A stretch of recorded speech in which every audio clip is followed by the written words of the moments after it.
Los primeros organismos. Los primeros organismos vivos se alimentaban de las sustancias que había en los caldos de los océanos primitivos.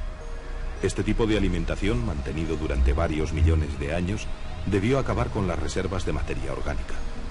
Por eso, unos 1000 millones de años después de la aparición de la primera célula viva, algunos organismos pusieron en marcha el proceso de fotosíntesis.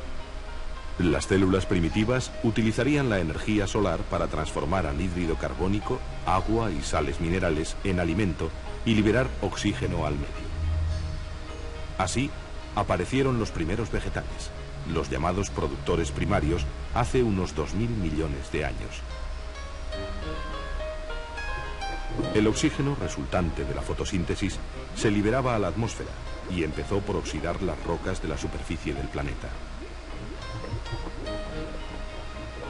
Después se fue acumulando en la atmósfera hasta que se acabó formando la capa de ozono, que absorbe la mayor parte de las radiaciones ultravioletas del Sol. Gracias a esta protección, la vida evolucionó hacia formas más complicadas, capaces de utilizar el agua y los minerales del suelo.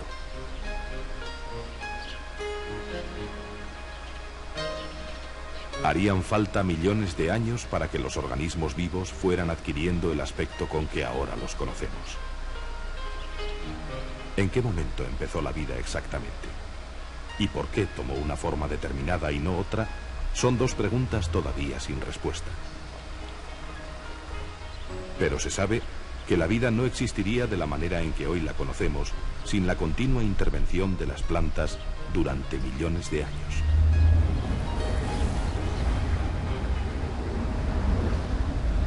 Acceso a resumen.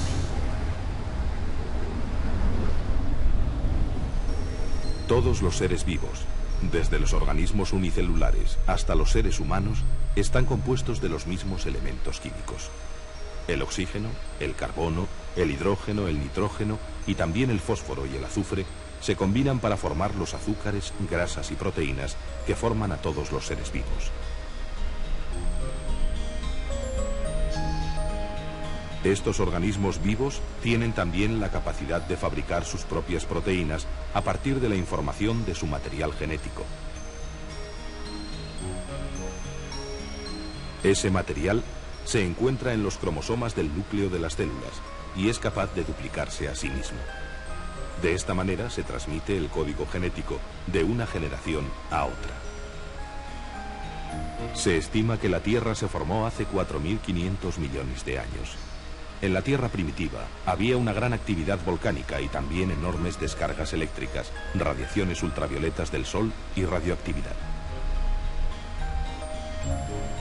En los mares de este mundo tan hostil se formarían las primeras cadenas de proteínas y también los primeros ácidos nucleicos.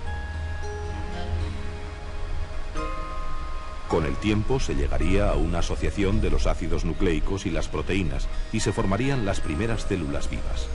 Estas se alimentarían de los compuestos de los mares primitivos.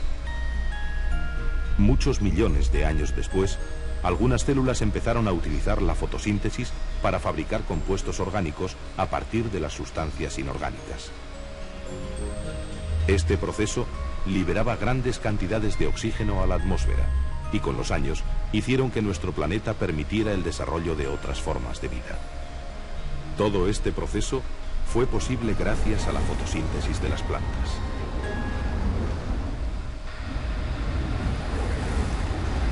¿Cómo son las células? Las células son las unidades básicas de las que están compuestos la mayor parte de los seres vivos. Son tan pequeñas que no se pueden ver a simple vista. Es por eso que su conocimiento y estudio han ido unidos al invento y desarrollo del microscopio. La aparición del mismo permitió el estudio de las primeras células. Desde hace algunas décadas se dispone de potentes microscopios electrónicos que permiten gran número de aumentos y una observación detallada del mundo de los microorganismos.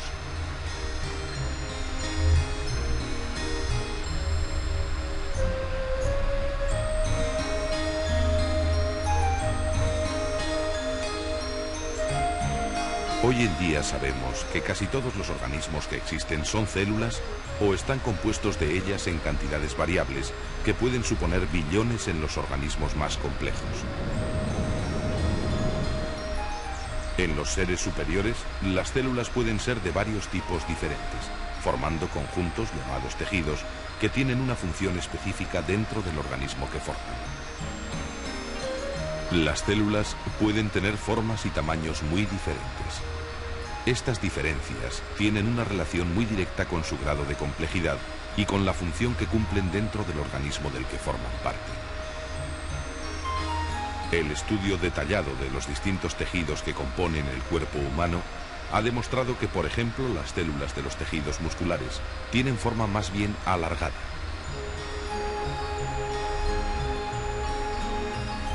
Las células de la superficie de la piel son más aplanadas.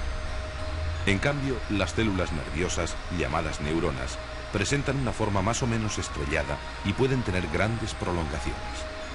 Sin embargo, todas las células contienen los mismos elementos y procesos.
Celular.